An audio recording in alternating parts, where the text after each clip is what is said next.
Physicist Ian Walmsley has been studying this microscopic world for almost 30 years.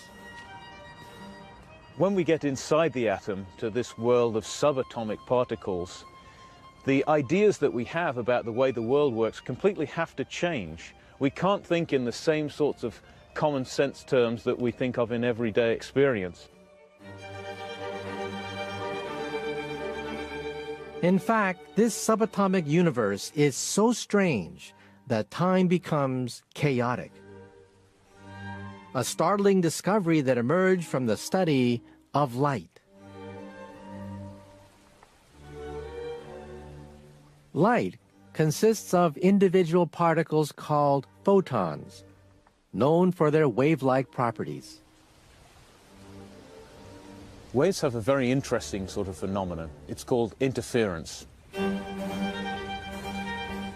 When two waves come together, they can add together and reinforce one another, or they can cancel one another out. And this interference is a ubiquitous property of all waves, not just water waves, but also light waves. But in the early 1900s, scientists noticed something very odd about these light waves. Something that proves that time isn't always ordered. In this reworking of a classic experiment, once described as the most beautiful in physics, single photons, or particles of light, are fired down a darkened tube towards a camera, one at a time. So we have here a very simple apparatus. It consists of a light bulb at this end and a camera at the other end that can register the light. And in between, the light encounters a pair of slits etched onto this piece of glass, through which the photons can pass on their way from the source to the camera. The purpose of the experiment is to study the behavior of photons as they travel from one end of the tube to the other. To begin with, the individual photons are sent through just one of the slits. Each of these dots arriving represents a single photon. So most of them are coming along this point. Some of them lie above or below that point, but the distribution is nice and smooth. Now the second slit is opened up, and the experiment repeated.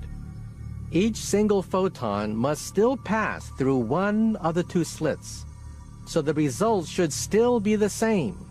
Classical logic would say that what we would get when we open both slits is just the sum of these two detection patterns.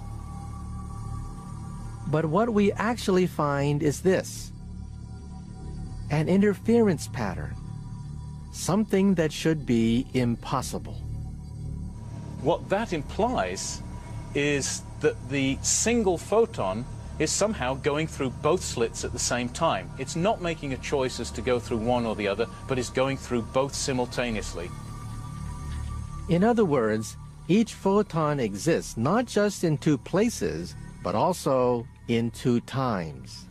So we have this very strange notion that this single photon can be in two different places at once. It could be delocalized.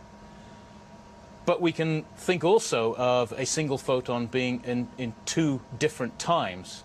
So both space and time have become delocalized and fragmented.